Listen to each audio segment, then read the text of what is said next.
mateys. Hey, spring commissioning time.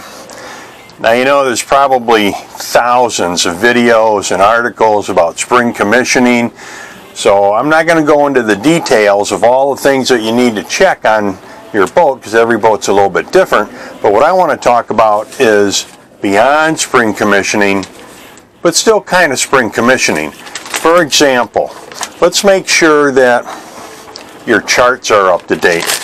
Now it's really easy with the electronic charts. Now I use NV charts and Navionics, a couple other programs.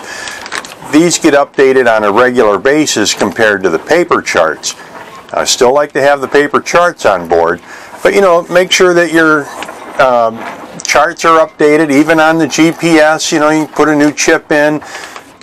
I really only use my fixed mount GPS as a for my AIS that I receive. I don't transmit, and my depth sounder.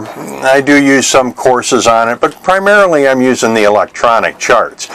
So make sure those are updated. Also, yeah, phones are nice. Cell phones are good to have, but you really need the VHF. And besides the fixed mount, I have the handheld that I keep in the cockpit with me.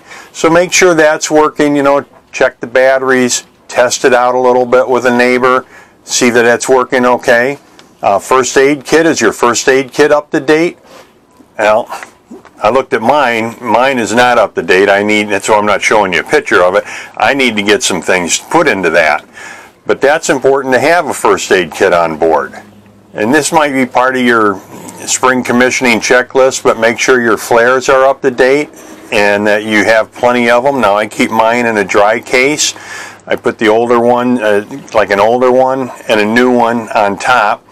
Try to use the older ones first. You know, I've been boating for what, 20 some plus years. Thank goodness I've never had to use a flare. But it's better to have them and never have to use them than need them and not have them. Plus they're a requirement. Check your PFDs, make sure you got plenty of them on board, and that the tube, if you have one of the self-inflating, that's up to date. And here in the spring it's not that big an issue, but bug repellent, and I use this Thermacell like in the evenings when I'm sitting out or at anchor. It's kind of like a citronella candle, except there's no open flame to it. And then of course your bug spray, or I'm trying to use some natural stuff. I'm going to look that up, see what I can find there. But that's important, especially like here on the bay. You get into these little black flies.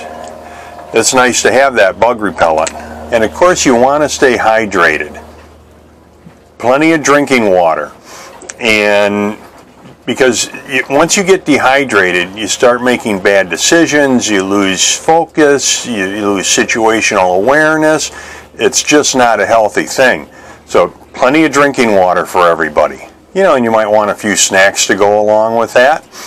And then foul weather gear, because you never know, especially here in the spring, when it can get a little chilly again or rainy. Now you don't need to go to this extent, but you should have at least, you know, a windbreaker, a raincoat, some rain pants. And talking about that, it's not a bad idea to have some extra towels on board and a change of clothes. And not just for safety, but for fun, a couple pair of binoculars. Now I have 2 pair on board. Works out really nice when we have company on the boat. Do a little bit of sightseeing without having to get too close. And talking about foul weather gear, it's not a bad idea to have some kind of waterproof casing for your tablet and your cell phone, even if it's just a baggie with a Ziploc top on it for your cell phone. Here again, you never know when it's going to start to rain or when the waves get a little rough, water coming over the bow or the side. Keep your electronics safe, guys, and be safe with use sunscreen. Get a hat, especially, you know, if you're got a shiny dome here, a hat's really important.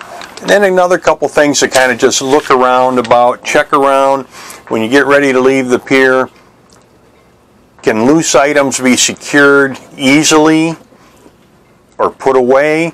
I mean, you don't. It may look like a beautiful day out there, but like I said, you never know when something's going to happen. So keep things put away so they're not bouncing around. You'll be safer and happier.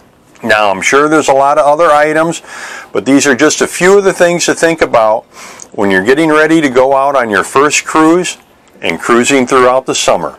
Well, until next time, guys, happy and safe boating to you, your family, and friends.